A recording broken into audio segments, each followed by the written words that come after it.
Hello বন্ধুরা, আশা করি সবাই কেমন আছো। আশা করি আমি ভালো আছি, আপনারাও ভালো আছেন। কালকে আমাদের রাতে ডিনারে ছিল পিঠে, সাতপুরি বানানো হয়েছিল। কেননা দাদা চলে যাবে এবার, দাদা টাইম হয়ে গেছে, দাদা এবারে চলে যাবে। বড়দাও বাইরে থাকে, তো আপনারা জানেন মনে হয় জাপানে থাকে, ঠিক আছে। ও চলে যাবে, অনেক দিন হয়ে গেলো এসে গেছে। তো ওই জন্য বললো রাতে একটু পিঠে করে ফেলো, ওই দুধ দিয়ে একটু ফোটানো হবে। সাতপুরি ছেঁকে থাকে, তেলে ছেঁকে একটু দুধ দিয়ে ফোটানো হবে আর কি। তো ওই জন্য বৌদি বসে মাখছিল, মেখে অলরেডি রেখেছিল, তারপরে করা শুরু করেছিল। আমিও এসে শোরুম থেকে করতে বসে গেছি।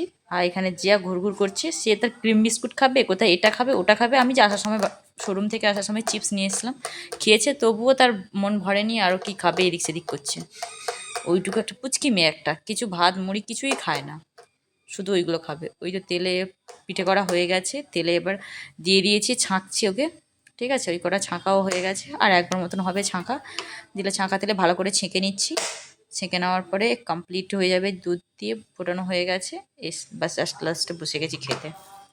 এই দাদাকে প্লেটে সাজিয়ে দিয়েছি, তারপরে আমরাও সবাই নিয়ে নিব, নিয়ে বসে যাবো খেতে। বাট খেতে ভালো, বেশ টেস্টি ছিল। দুধটাকে পুরো ফুটিয়ে ফুটিয়ে একদম ক্ষীরের মতন করে তাতে দুধ ছেড়ে দিয়েছিলাম। ছোট্ট একটা হাঁড়িতে করেছিলাম। ভালো লাগলে শেয়ার করো, লাইক করো, সাবস্ক্রাইব করো। Thank you.